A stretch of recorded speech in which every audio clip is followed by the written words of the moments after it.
On this presentation, I want you to look at the 10 most common mistakes that small business owners make and entrepreneurs, which is a little bit different, to say the least, than the sales mistakes that salespeople made. And it's important that you look at these. When you go into business or you're an entrepreneur, too many people have no realistic, serious business plan.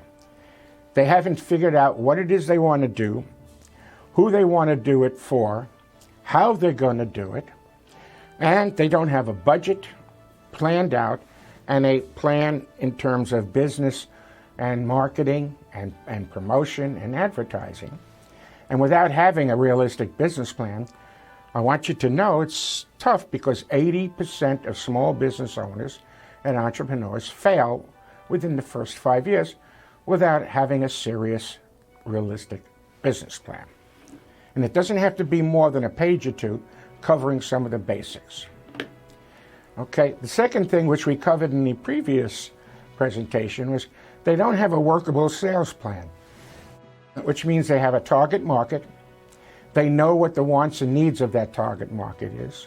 They know what the issues and problems and concerns that particular market and category has, and they can set up a sales plan using the 10-step sales interview process to get them qualified. The other thing you have to realize is that you have 3 levels of qualifying people.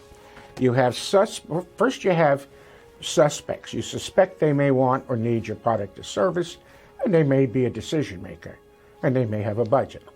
Once you get them to give you information about what they want, what they need, what their budget is, and how they make a decision, they then qualify as a prospect. And once you've got a qualified prospect, your sales closing ratios will go up 50 to 70%.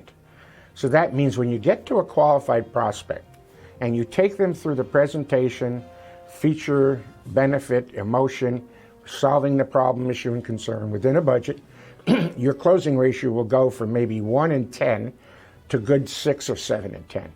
It's got to be practice, and it's got to be smooth and professional.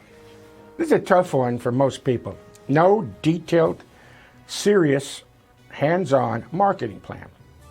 Now today with social media and email and digital media, too many entrepreneurs, too many small businesses are counting too much on the SEO, the email, the social media, the LinkedIn, the Facebook, rather than putting together something serious in which they touch their suspects at least 4 or 5 times, whether it's email and a postcard or putting together, you got to have a real serious brochure, information piece. You also have to have a website, and we'll talk about that a little more. And you have to have something that will attract them to follow up and want to talk to you further in order to purchase. No mastermind. This is an unusual situation. You've been to network nights, you've gone to network meetings, you've seen 100 people, you give out so many cards, and then you expect them to get back to you and you're going to be happy and have all the business you want. Unfortunately, 80% of people who network are doing it poorly. And not only that, your job when you go out and network is, again, to qualify 2 or 3 people in your networking groups and get their business card, turn it around, and make a note when you can follow them up if they have a need, a want, or an issue or concern.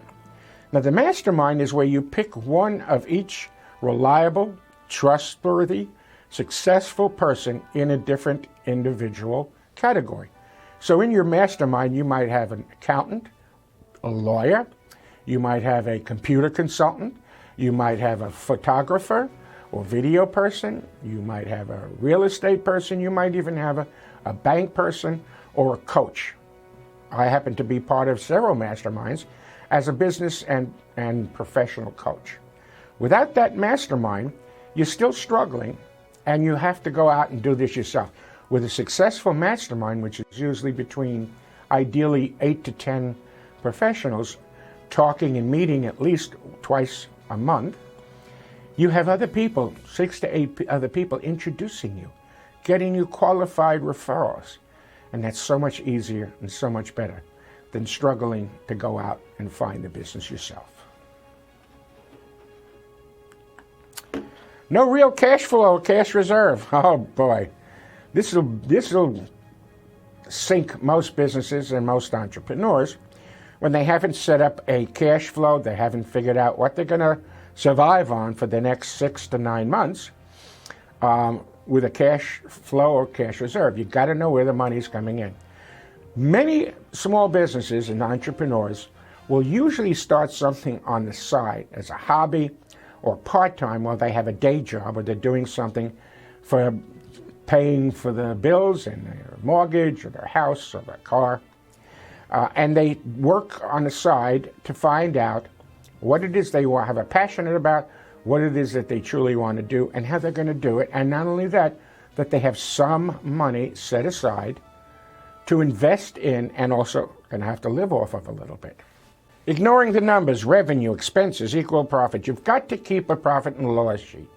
You've got to know where the money's coming from whom it's coming, why is it coming in, what are your expenses. I mean, you've got to know what something called an ROI is, which is your return on investment. And that means profit.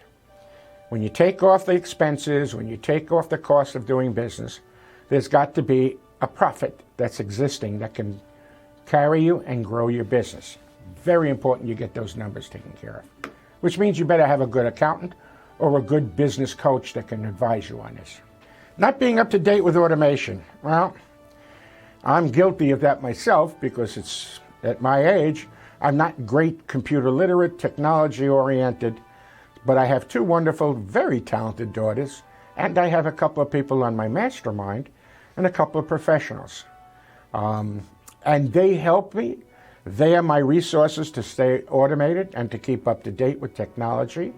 As you can see, I've got Carolina Custom Video is my professional photographer and videographer, which is valuable. And I have one daughter who teaches me how to work my iPhones and computers, and the other one who teaches me what I have to do in terms of being up to date with other SEO and other technical stuff that I'm not normally up to. Not knowing your clients and customers. Okay, the difference between a customer and a client.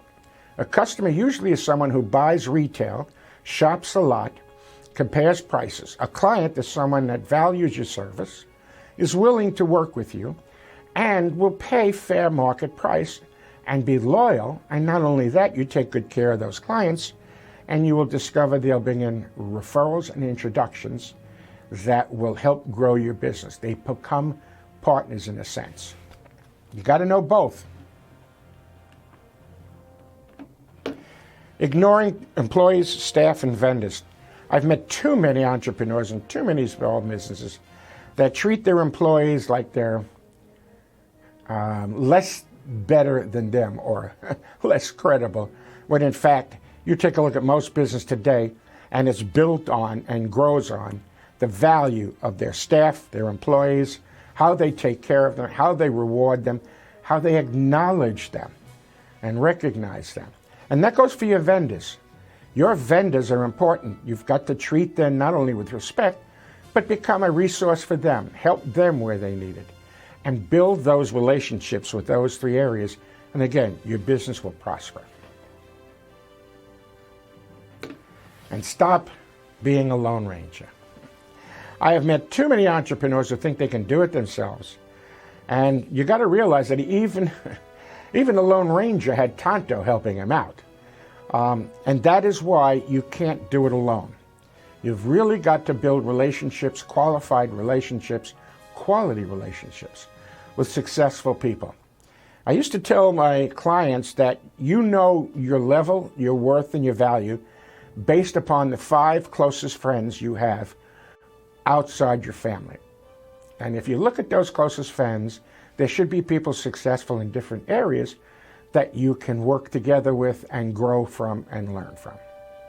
To learn more about Brian, the founder and CEO of the Sales Catalyst and Coaching Catalyst, Inc., go to brianazar.com or salesdoctor.com. You can reach Brian at brian@salesdoctor.com or give him a call at 919-620-1551. Be sure to ask Brian about a complimentary coaching session.